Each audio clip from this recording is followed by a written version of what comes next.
Hola, tengan todo buen día. Soy el doctor Héctor Guidos Morales, soy inmunólogo clínico y alergólogo pediatra. Y en este pequeño curso para padres de familia, pues pretendo platicar un poquito sobre mitos y verdades sobre las alergias. Me permito proyectarles algunas diapositivas para hablar al respecto. Entonces, la primera cosa que tenemos que tomar en cuenta es que alergia en realidad son un conjunto de enfermedades, ¿no? Entonces tenemos ahí al asma, no todas las asmas son alérgicas, solo algunas. La dermatitis también, alguna rinitis, no todas las rinitis crónicas son alérgicas.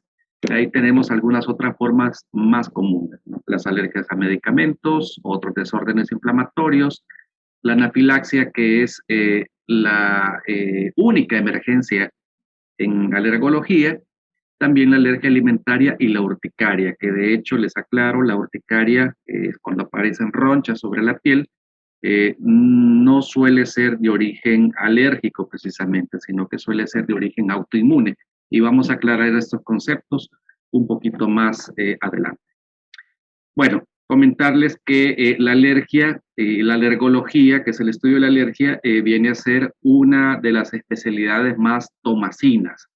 Y aquí les traigo a cuenta la imagen de Santo Tomás Apóstol, ¿verdad? Que era el discípulo o el apóstol incrédulo, y decía, si no meto, cuando se apareció Cristo resucitado, decía, si no meto mi dedo ahí donde la lanza le perforó el pecho y meto mi dedo en el hoyo que hicieron los clavos en las manos, entonces no voy a creer. Entonces, algo así viene a ser el alergólogo, ¿verdad? Porque el alergólogo tiene que comprobar lo que ustedes, padres de familia, nos van a decir o nos van a relatar que ustedes asumen o presumen que es una alergia. Entonces, nuestro trabajo será corroborar este dato y afirmar o negar el diagnóstico de alergia a los síntomas que ustedes nos refieran. Las alergias no son una cuestión nueva. De hecho, está reportado que hace 5.000 años el faraón Menes en Egipto se falleció por una anafilaxia después de haber sido picado por una avispa. Pero en esa época los fenómenos alérgicos eran bastante infrecuentes y es recientemente, hasta mediados del siglo XX, que comenzamos a ver un repunte de los casos de alergias a nivel global. Y de hecho, la revista National Geographic, en la edición de mayo del 2006, mencionó que las alergias vienen a ser las epidemias de la modernidad. Y aquí hacemos un punto obligado para aclarar algunos asuntos. Porque casi siempre nos llegan los pacientes diciendo de que el sistema inmunológico del niño está débil y que por eso es alérgico. Bueno, entonces les comento. Las alergias son un tipo especial de hipersensibilidad. Y aquí, como indica la flechita, quiere decir que el sistema inmunológico está trabajando de forma exagerada. O sea, que están las defensas exageradas, pero mal orientadas. La diferencia entre una hipersensibilidad alérgica y una hipersensibilidad autoinmune es el origen del estímulo que hace trabajar a ese sistema inmunológico de forma exagerada y mal orientada.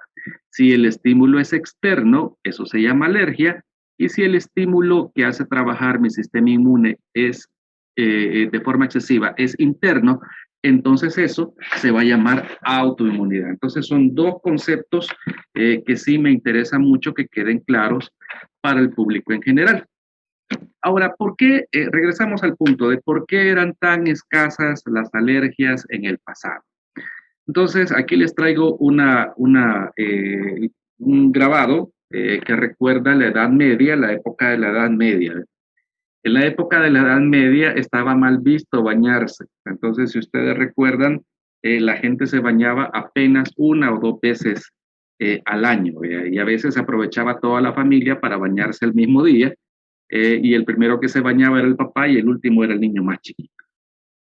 Entonces, fíjense, evolutivamente los anticuerpos y las células que ahora nos producen alergia durante el desarrollo de la humanidad sirvieron para combatir fundamentalmente a los parásitos, a las amibas, a las yardias, a las lombrices que habitaban en el intestino y que habitaban con mucha frecuencia ahí precisamente porque había mucha exposición debido a que la higiene era bastante escasa.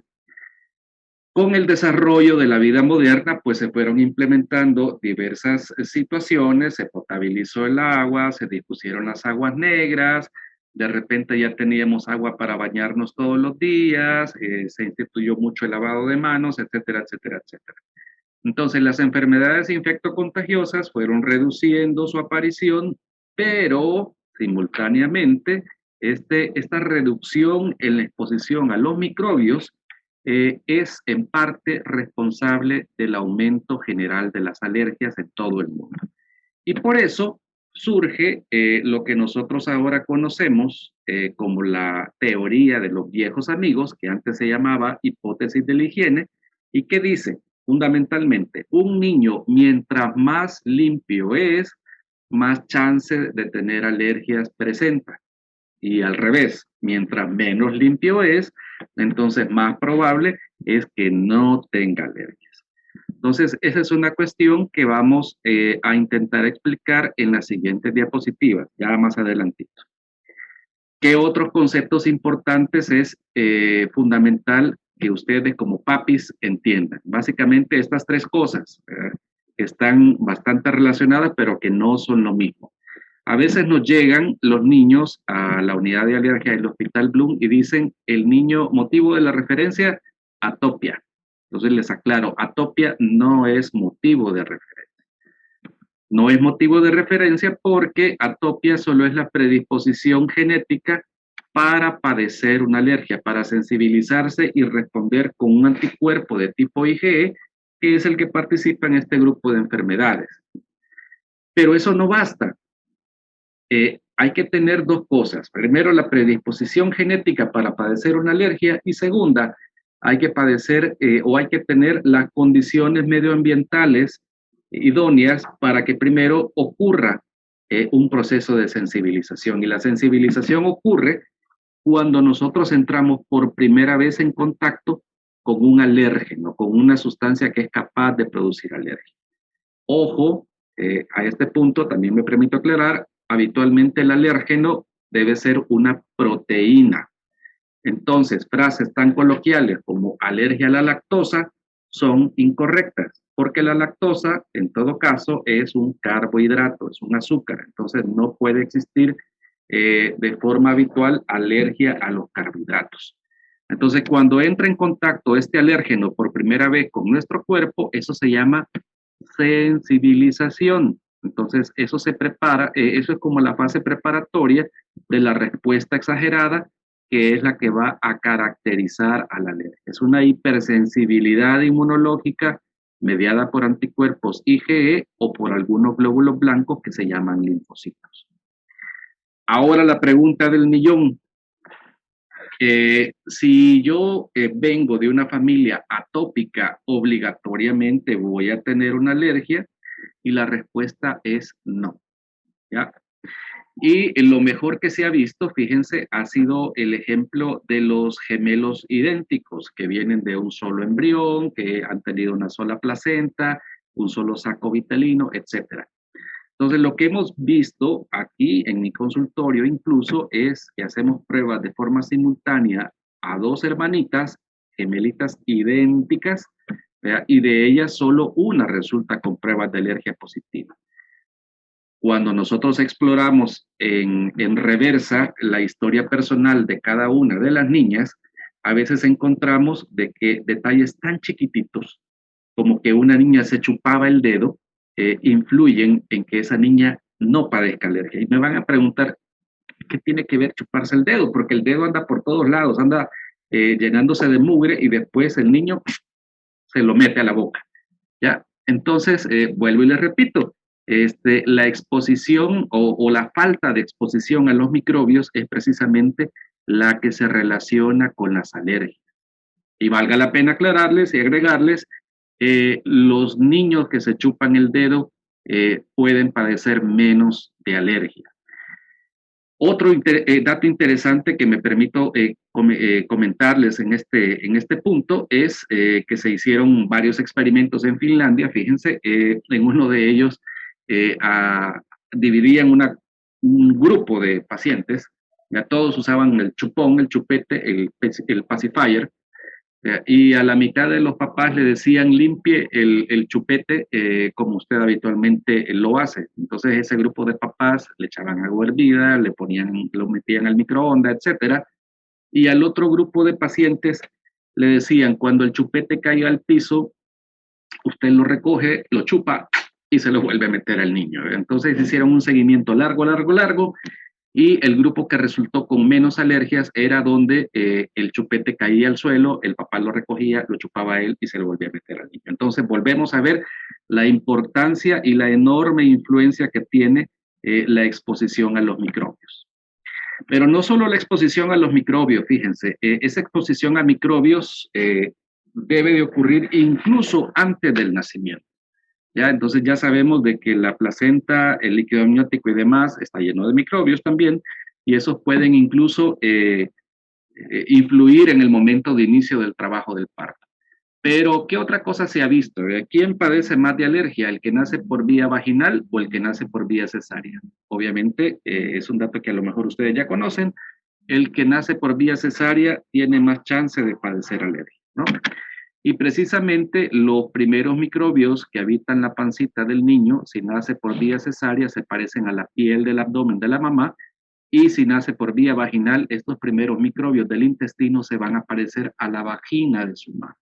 Entonces a nosotros nos interesa de que en la inmensa mayoría de casos nuestros niños nazcan por vía vaginal, de ser posible.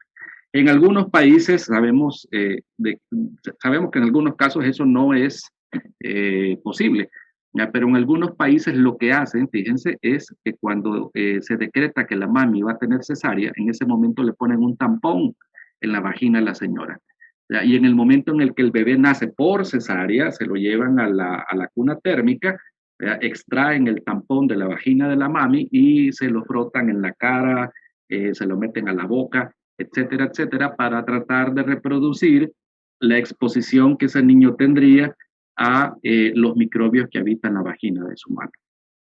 De la misma forma, la lactancia materna reduce considerablemente la probabilidad de alergias, pero hay que tomar esa leche directo del envase natural, ¿ya? Y antes, si ustedes se acuerdan, había un protocolo enorme para limpiar ese pezón, antes de metérselo a la boca al niño. Hoy ya se desaconseja prácticamente porque también los conductos de la lechita de mami están llenos de microbios, y esos microbios, a través de la succión que el bebé hace, pasan a la pancita del chiquito y lo pueden proteger para desarrollar algún tipo de alergia.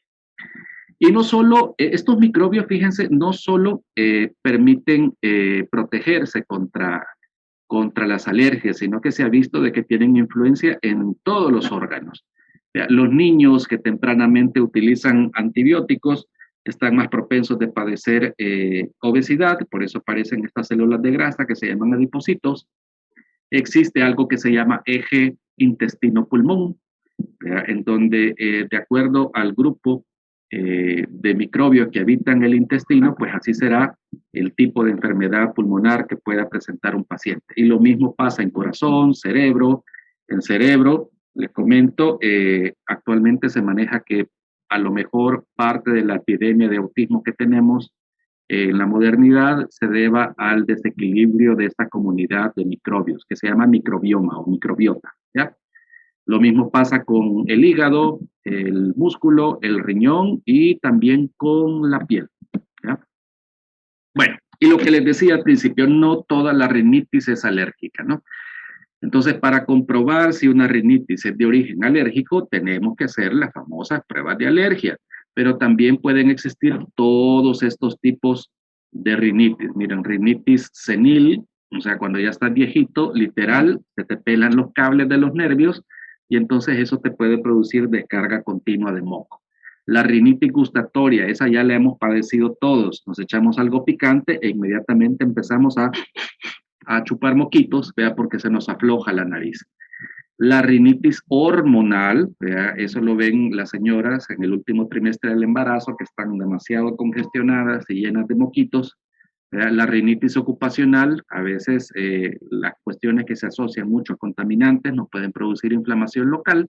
Las inducidas por drogas, esto es importante cuando se abusa mucho de los descongestionantes e incluso cuando no se encuentra ninguna causa, entonces eso se denomina como rinitis idiopática. ¿Ya? Lo mismo acontece con asma. ¿Verdad? Puede haber asma alérgica y asma no alérgica, e incluso pueden haber los dos tipos simultáneamente, y eso ya lo vemos con bastante frecuencia.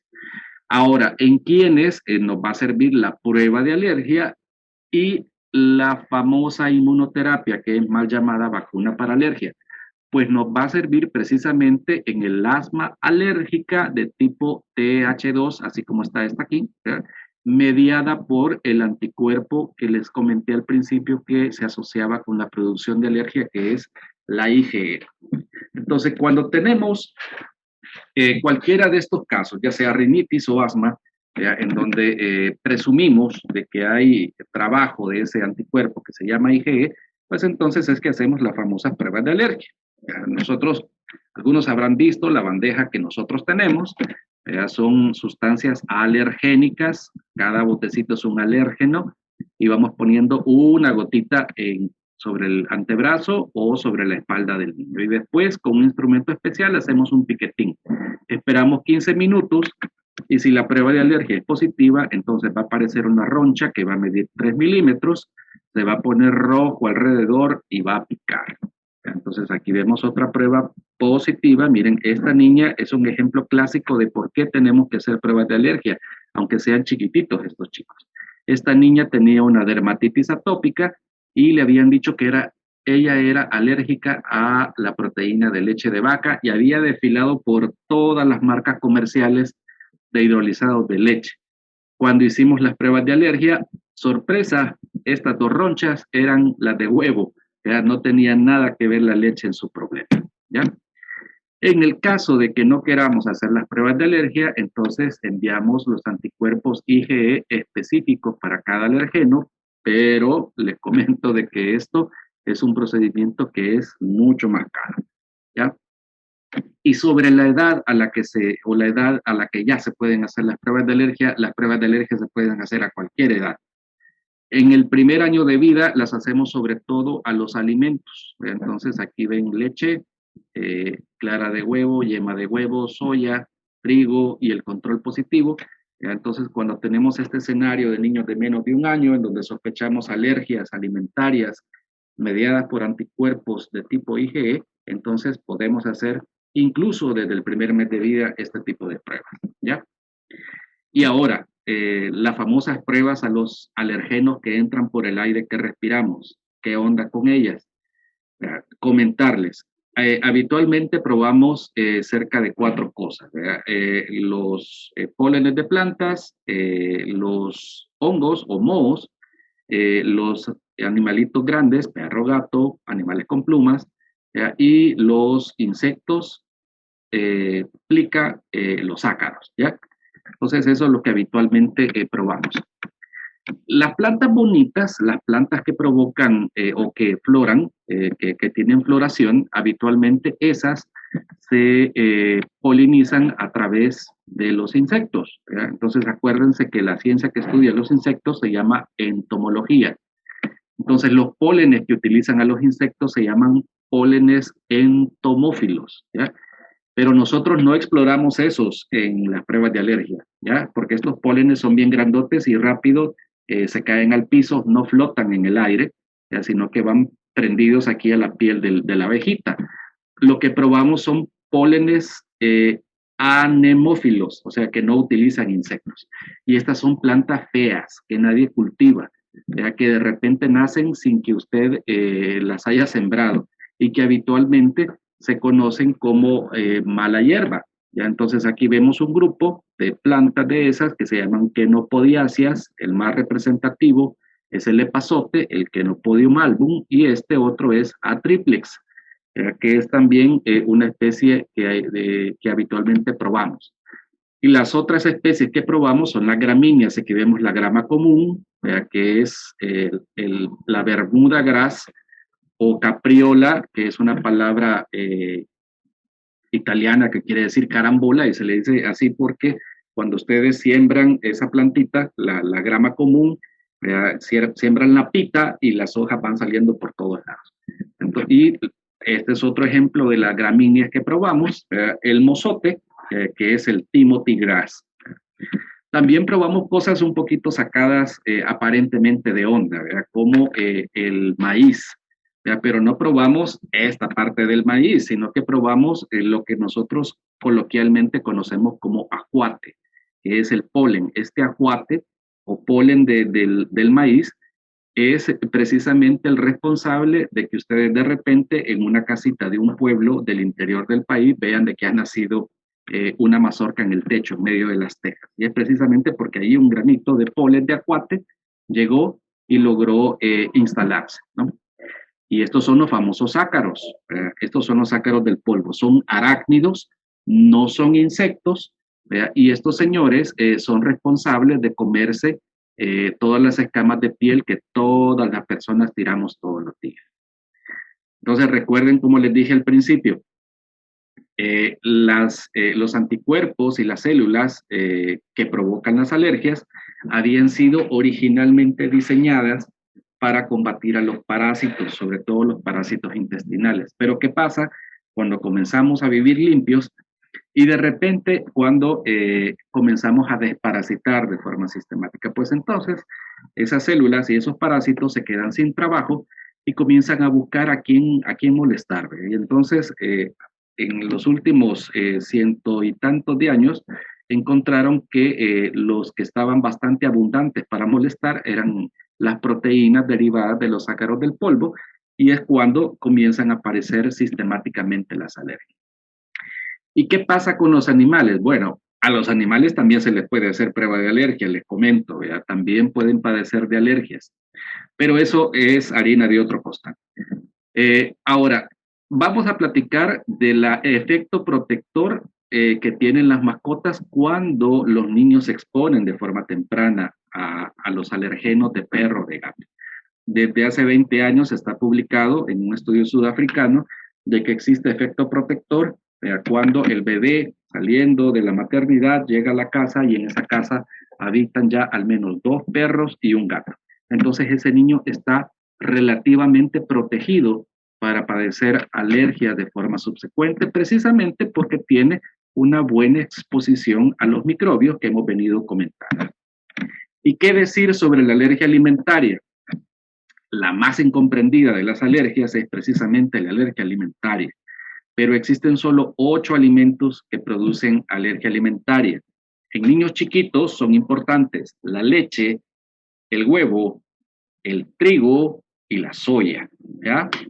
Y en adolescentes y adultos son importantes el pescado, los mariscos, aquí tenemos un camarón, el maní y las otras semillas que se comen secas, ¿ya? Entonces, cuando nosotros hacemos ese conglomerado de 8 alimentos, entonces ahí tenemos 90% de las alergias alimentarias.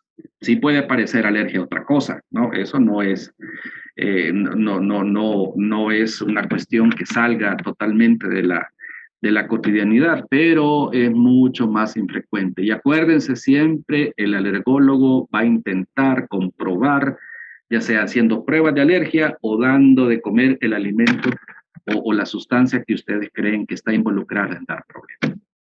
Cuando ya se ha hecho la prueba de alergia, en el caso de las alergias alimentarias, sobre todo las que comprometen a niños chiquitos, leche, huevo, trigo, soya, entonces nada más nos queda esperar. ¿Por qué? Porque estas 4 habitualmente resuelven. Se calcula que más o menos el 80% han resuelto cuando el niño cumple los 3 años de edad.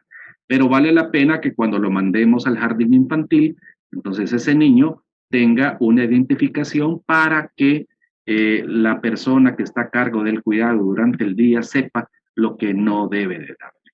Y una cuestión importantísima, lo que no sirve para diagnosticar alergia y que nos viene a nosotros con mucha frecuencia, es esta cuestión que es el diagnóstico electrodérmico, ¿vea? Le ponen, le hacen abrazar aquí una piecita de hierro, dicen, ¿vea? Y le van tocando acá, y si se encienden lucitas en el aparatito, entonces quiere decir que sí, sí es alérgico. Pero eso no ha comprobado hasta la fecha de que pueda servir para el diagnóstico de las alergias.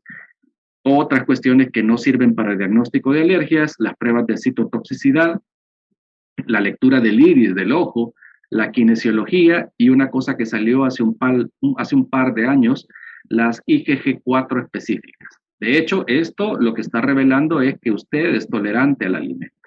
Y la otra cuestión son los pulsos o análisis de cabello, que vemos también que los están practicando en algunos sitios. Bueno, y finalmente, para comentarles, ¿qué hacer para los papás que son neófitos, que son nuevecitos en este territorio? ¿Qué hacer para prevenir que mi niño presente una alergia? Pues obvio, no tienen que sabotear la exposición a los microbios, ¿verdad?